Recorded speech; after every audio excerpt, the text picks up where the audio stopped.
the fingers were suction cups. Yeah. And even on his toes, he had suction cups.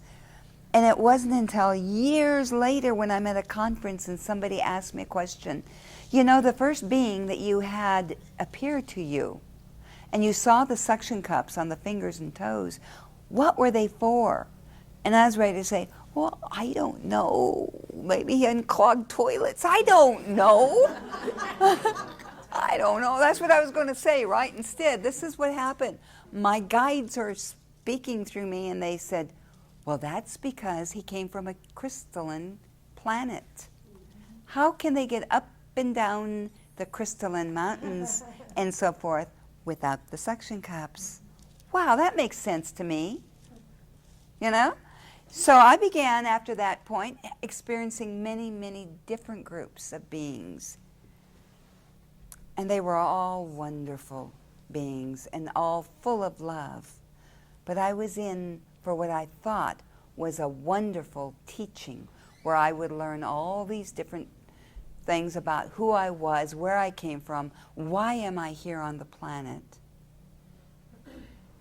and what is it I have to do? What's my mission on planet Earth? And I'm very fortunate that they taught me a lot. And later on they told me, in fact just recently, they said, you've got to quit using the word learning or being taught. We didn't really teach you anything new. We're just helping you remember. So all of us are soul sources. So what I'm going to explain to you right now is what they explained to me so that I would get it. Ever since my accident, I was a little slow, you know. So they do talk slowly to me and sometimes repeat it several times to make sure I get it. So what they told me was the source, creator, God, whatever you want to call it, just was. Knew all, was all, had all. So the source wanted to know what it was to be nothing, to come from nothingness, and to learn, and to develop, and to experience everything there was, to know all and become all that is, and become one with the source again. So source made source selves, and that's what each and every one of us are. And the animals, and the birds, and the reptilians, and everything you can possibly think of. We're all source selves. And the source is learning and living vicariously through everything we experience. So that took a lot of fear out of me. I mean, after all, we see some of these beings, some of them aren't really gorgeous.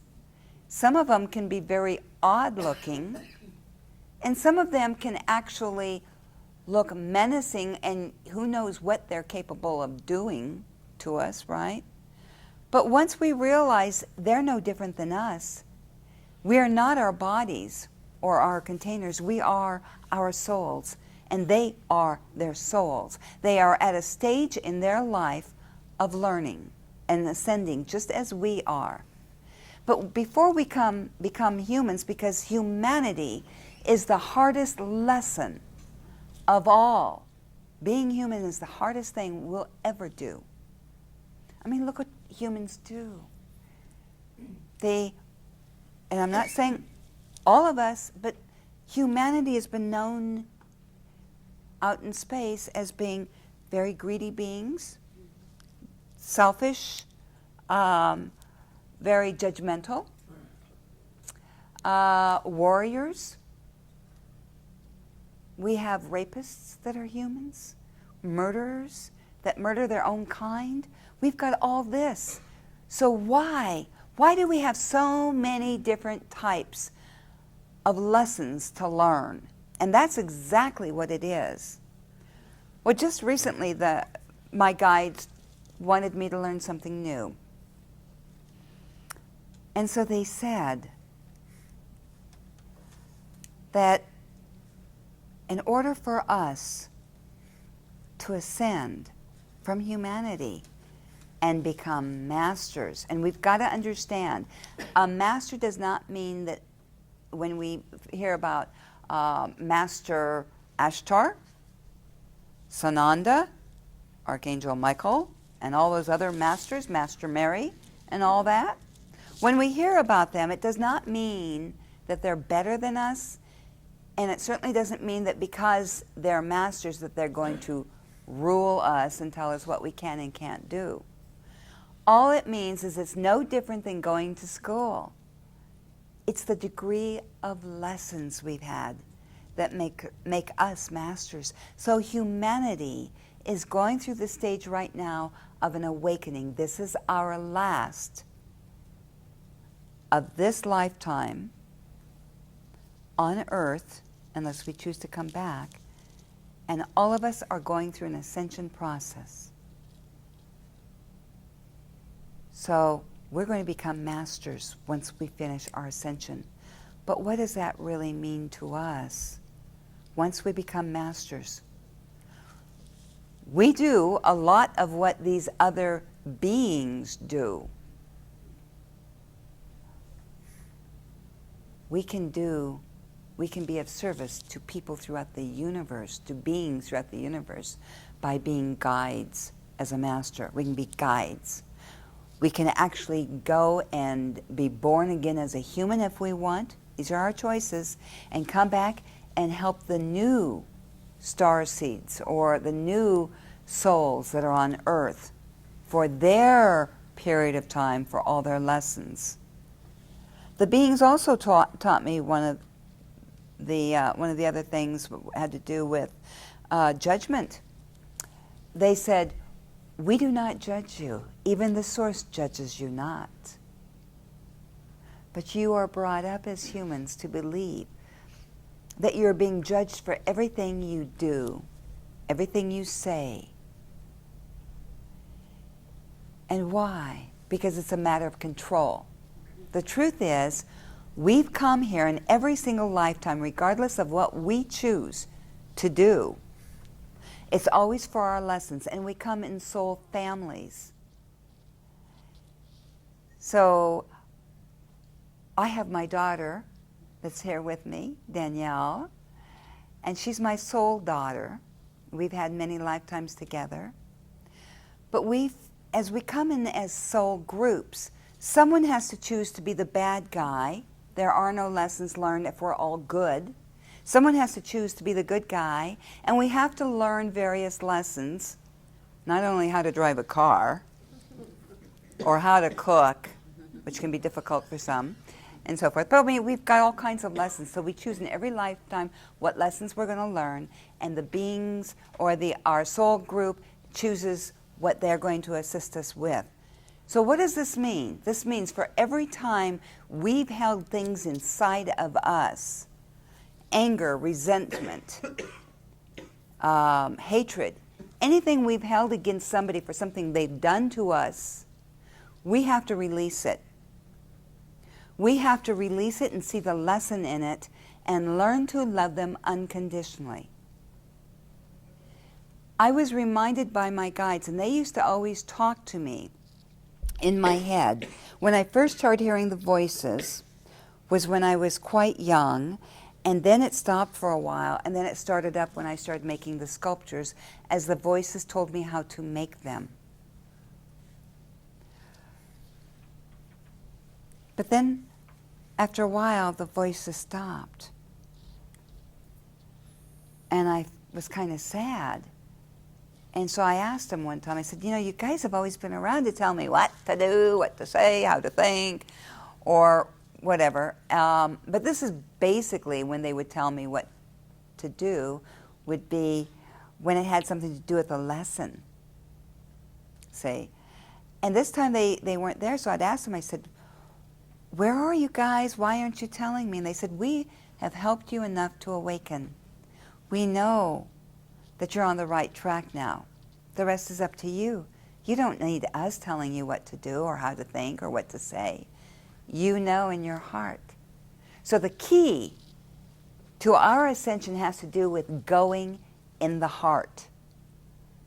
Number one thing, we have to learn how to love everyone, regardless of race, religion, or no religion, or color, size, anything. We have to learn to love unconditionally.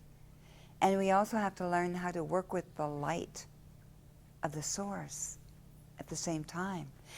In fact, they told me it's so important that you now, not only do we have to learn to love unconditionally from our heart chakra, we have to start saying the words all the time. And so, interestingly enough, my friends, when they would call me, they would remind me, remember, say, I love you. So when I'd be talking to my friends, and before I'd leave, I'd go, oh, goodbye, and I love you. Right? And I had to get used to saying, I love you, and it felt a little bit funny, and let me tell you, my friends thought that was a little, she loves me. And I have a gay girlfriend that I love so much, and the first time we were talking on the phone, and I told her, I said, I love you. And she said, well, Cynthia, I love you too, but, I said, no, I'm not talking about sex. You know? You know, I just love who you are. And she goes, phew, you're a little old for me anyway. How about that? So I hope when she sees this that she gets a kick out of it too. But anyway, so love is something that we have to learn to do now. And that's the key to remembering all the things we actually can do. Everything that we can do, because it's part of our God-given abilities. And how do we learn to do these? It has to do with learning to work with the light and unconditional love. And we begin empowering ourselves and improving our abilities, and we find that we will be very psychic. We'll be able to manifest everything we need or want. Well, I tried manifesting. I can manifest, you know, like my daughter can be a witness to this. I manifested, $20 one time when we were broke and it was 110 degrees. It was actually at Apollo's. Right, yeah. Apollo's meetings. Yes, we were at one of Apollo's meetings, and we got there early, and we didn't have any, the doors were locked, and we had nothing to drink, so we went to the gas station, and I looked in my purse. My daughter and I were looking in my billfold, and there's no money, and I'm going, that won't do. Where's the nearest ATM? Oh, well, you got to go so many miles this way, a few blocks down this way, and blah, blah, blah. And I'm going, that won't do. I need money now. And we're both standing there, and I'm opening up my billfold again. Well, it wasn't really that big. I don't have that much money, really. But I'm opening up my billfold. And my daughter and I are looking in my billfold, and there is a crisp $20 bill. Right? Yep. We manifested that. Ooh, yep. And then people said, well, manifest $1 million. And I said, I'll try it. And they said, in my head, you can only manifest that which you need. You don't need $1 million. Oh, darn. So, let's see, what else have I learned? Oh, so besides using that, the other thing is before we learn to use our love and our light to manifest everything that we need and so on and so forth, we also learn to do that to protect ourselves. And you know all these bad aliens that people talk about? Bad ETs, negative ETs that can hurt you or look very scary. They're like a great big 12-footer that has lots of hair and red eyes and so forth. Well, you know, I used to think those were pretty bad, but let me tell you, once you learn to use your love and your light, and you understand that their soul is no different than our soul, we're all made by the same creator source.